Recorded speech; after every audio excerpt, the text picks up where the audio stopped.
Howdy folks, and welcome back to another scorching hot Sunday afternoon here in sunny Sydney, Australia. And I can't stress enough the sunny part of that because it is almost like 40 degrees here. I opened this can of soft drink like 5 minutes ago. I'm pretty sure it's already boiling in there. So, talk about hot. Now, what I'm going to try and get covered off today is all of the factory build sheet locations. Now, I haven't yet had a proper good look through my Macho T, but I'm really hoping today I'm going to find the original build sheet for this car stashed somewhere inside of it. Now, I've already taken most of the interior out, and I haven't had much luck. It wasn't underneath the seats, it wasn't underneath any of the trim panels, but there's still one more place I can check. Now, if you can't find the original build sheet in your Firebird, look, don't stress, because to be honest, it's pretty unlikely it's going to be in there in the first place. Now, if you've got a car that was built at the Van Nuys factory, you have a better chance than most for finding a build sheet in your car. If you've got a Firebird that was built at Norwood, it's less likely that you'd find one in there as well. And from what I understand, it is simply because the Van Nuys factory didn't have garbage bins on the assembly line, because the build sheets weren't actually supposed to be in the car once they left the factory. It was just for the assembly line workers to know what parts to put on the car. So, if you do have a build sheet in the car, there's a couple of places you can check. Sometimes you'll find it stashed somewhere in the interior, predominantly underneath the driver's seats or behind the rear seat foam. Now, again, it's not guaranteed it's going to be there, but again, you've got a better chance if it's a Van Nuys car. Now, I have seen so many examples where the build sheet was stuffed into random places. I've seen one where it was jammed inside the steering column. I've seen it underneath the tar mats that can be insulated inside the car. I've seen it behind the kit panels. So really, it could be anywhere inside the car, anywhere that the assembly line quality assurance guys couldn't see it when they were doing the final cleans and inspections for the car, because there wasn't meant to be any garbage or assembly line tags in it once the car left the factory. The second location, which I think you've got a better chance than most if the car is mostly untouched, is on top of the fuel tank. Now, I haven't taken the tank out of this car, but the trunk floor is really badly rusted, so it might be damaged, but fingers crossed there's going to be a build sheet on top of it. And out of the dozen Firebirds I've owned, I think one of them had a build sheet, and it was a poverty model 2-barrel Firebird base model. It wasn't even an Esprit. That still had the original tank in it. The rest of the car was completely stripped and butchered, but it still had the build sheet on top of the tank. I'll even include a photo here because I was so perplexed when I found it. So, we'll go over all the factory build sheet locations you might be able to find in your Firebird. I'm going to be dropping the tank in this one today, and fingers crossed it's going to be there. So, let's get started. Let's get underneath this thing and see what I can come up with.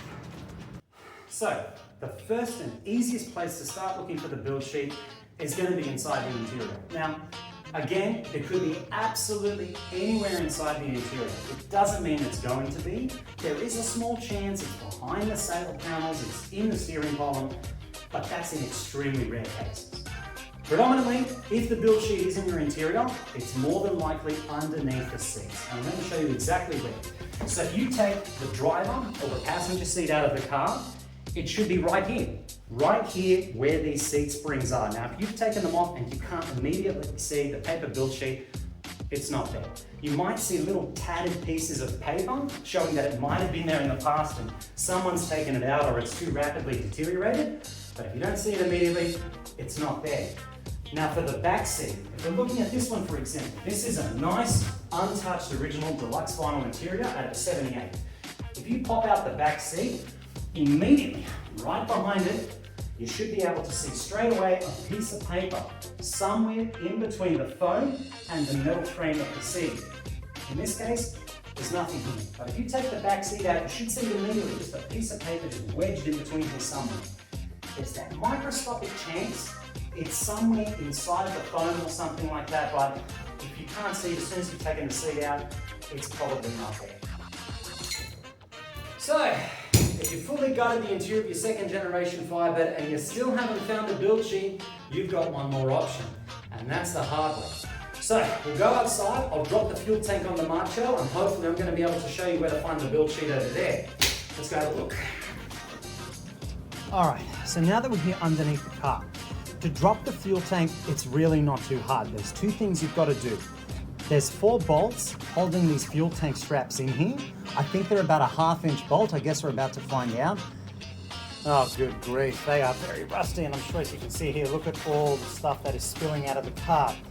Now, before you attempt this, if you've got a Firebird that is somewhat rusty, I'd really be wearing safety goggles because you don't want any rust or garbage coming down into your eyes.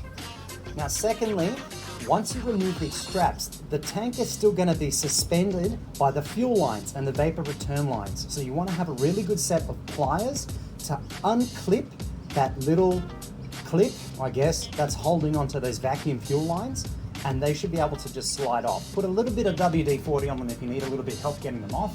Now, this tank doesn't look like it's been touched. It's still got the factory DKM undercoating on it. Well, it's pretty rusty in there too, so I'm hoping it hasn't been touched. There might be a sheet on top of this car. So I'll show you where the jacking points are here as well on the car. You always want to jack from the diff if you're jacking it up. And if you're going to put some jack stands underneath it, try and put them on the axle tubes as well. I don't really think you need to jack it up. You can still probably remove the tank without it, but try and remove the straps from the front of the tank first, because you need to remove the filler tube as well. So when you're trying to take the tank out, you can't pull it straight down. It's got to slide down and out that way, so the filler neck doesn't hit the bottom of this tail panel. So let's get started. Just to make things a little bit easier, I am going to jack the car up just so I've got a lot more room and it's going to be easy to film all of the bolt hole locations. So before I do, I've blocked up every single wheel. You want to make sure all of your wheels are stuck in place so the car's not going to roll around on you. In my case, I've already stripped out the brakes, so I've definitely got to block it up. And you can see we've got to get all the way back there, so the more breathing room we have, the better.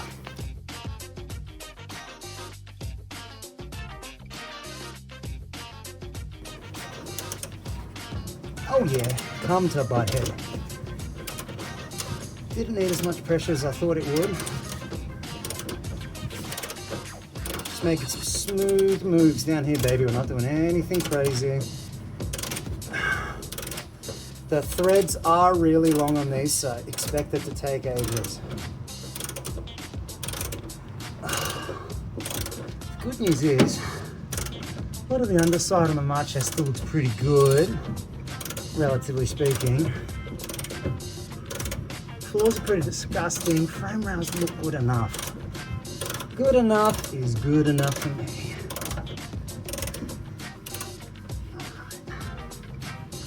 Wow, that's really loose actually. Uh-oh, that came out way too easy. It's totally gone, but that's still hooked in up there as well. Something I'll mention as well is this strap is hooked in, so even once you take the bolt, it's still holding in place. It's hooked in behind that strap. So all right, that'll still hold there for now. Let's get to the other side. Okay, we're 2 for 2 on the front screws. They were both 10 millimeters. Okay, I don't know if that was the case for all of them. And as you can see, the straps are still locked in because they are hooked in from the front.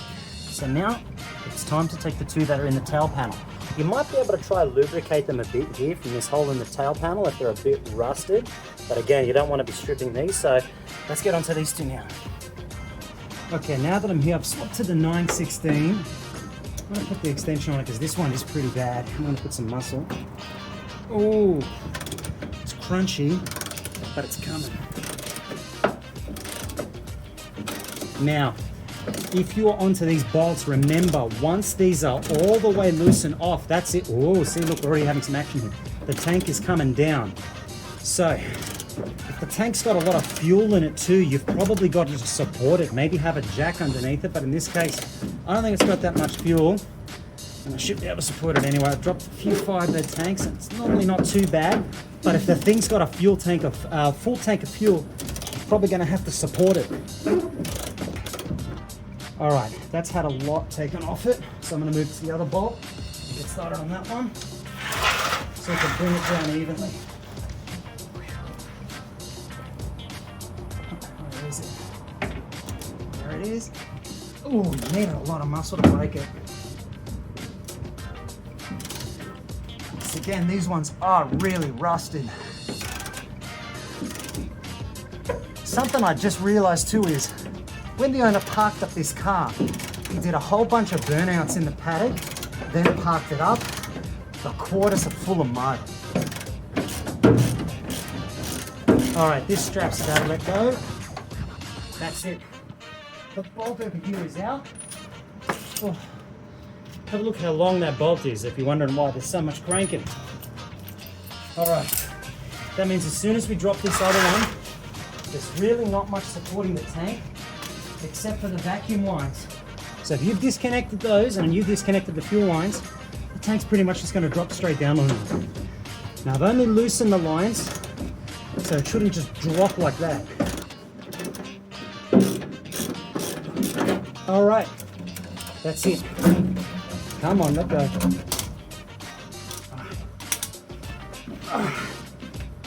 So the straps have let go at the front. It's time for them to let the tank down easily. Nice and gentle. I'm going to push these straps back. Still got a little bit of fuel in it, it sounds like. Alright, now that we're here, there is still some connectors attached. I think these are the ground wires. And normally, this is just strapped in. Oh, check it out, Huntsman Spider. See you later, mate. Ooh, gone with the wind. The straps that are holding it in place now, I got all let loose and gone. The tank is really rusted. I don't think we were going to use this tank anyway. But anyway, there are still two of the ground connectors going to the fuel sender on top of the tank. You can easily disconnect those by hand. If you can get your hand up to it, to pull the plug off it and release. We're going to try and massage her out a little bit more.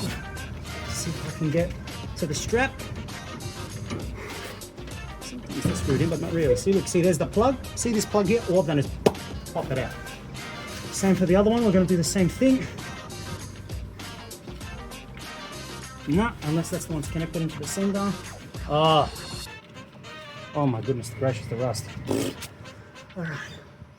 Now, this one, see this black cable right here? There's one more. This is the ground strap. It's held on with one little bolt here. This one's still bolted on. Oh man, you can see the rust coming off this thing. Again, wear safety glass. Oh my god. The goggles, they do nothing. So, this one here, I think it's like an 8mm or something. Rust. Oh, it's so badly rusted. It's not an 8mm, it's a bit smaller. Let's try a 932. 932. That sounds about right. Where are we?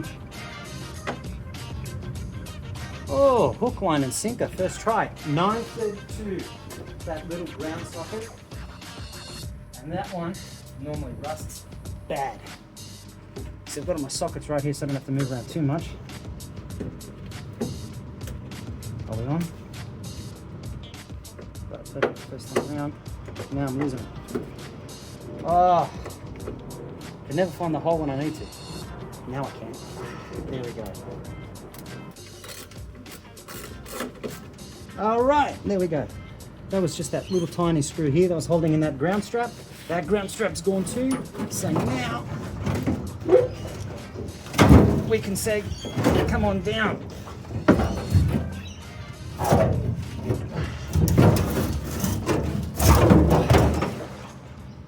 Oh, you want to know what's so heartbreaking? The original build sheet is on the car, but it is so badly deteriorated. So we've dropped the tank, and underneath the strap, there it is. That's my build sheet. W72, you sex of mad. But look, man, it's really bad. You can't even tell there's writing there. Mecum Pontiac. Man, I gotta tell you, I'm really disappointed I didn't get to the car earlier, dude. So look, we can still see a couple of options on there. So look, YJ8 gold. Oh, that's weird. VK3 license plate bracket. So you know it had the plate bracket. Look at that. There's WS6. There's W72. Oh yeah, baby. But the rest of the car's bad, man. You can see Mecum Pontiac. That's how you know it was a Macho, but oh man. I mean, honestly, I don't know what I was expecting, but because the boot of the car was so rusted when I got it, because the owner took such bad care of it, the problem is the moisture has come in from where the tank has rusted away, and it's pulled up here. And it got the build sheet moist, man. Dude, I am crushed. I'm really disappointed. Look, at the end of the day, it doesn't matter too much because you can always get the paperwork from PHS and it's still going to give you all of the options paperwork regardless. It tells you what dealership it come to, what spec the car was. But it sucks, you know? Well, since we're here, we might as well finish getting the fuel tank out. So, if you're looking for your build sheet, well, there's your answer. But to finish getting the tank out, we just got a couple more things to remove off it. So we'll take these fuel fixtures off here. Oh man, these lines are so bad. Look, the rubber line survived longer than the actual fuel line did. So there's not much point removing the clips when the lines themselves on this car came off because of how badly rusted it was. Well, sometimes that's just how the build sheet crumbles. So, if you've tagged along and you haven't been able to find a build sheet in your car, or maybe your build sheet was in just as good a condition as mine, don't stress. You can still order all the factory Pontiac options paperwork directly from PHS. All you have to do is send them your VIN number, pay a little bit of a fee, and they give you the original dealer order invoice that shows all of the factory options. If it was a WS6, a W72, if it was a real special edition. Don't get their window stickers though, they suck. Get those off Mike now, he does an excellent job. So hopefully, at least you've been able to find one in yours, and maybe you're going to be able to stick around so I can show you some more of the progress that's happening on my Macho TA. Until next time, take it easy and actually get some stuff done with your Firebirds. See you on the next one.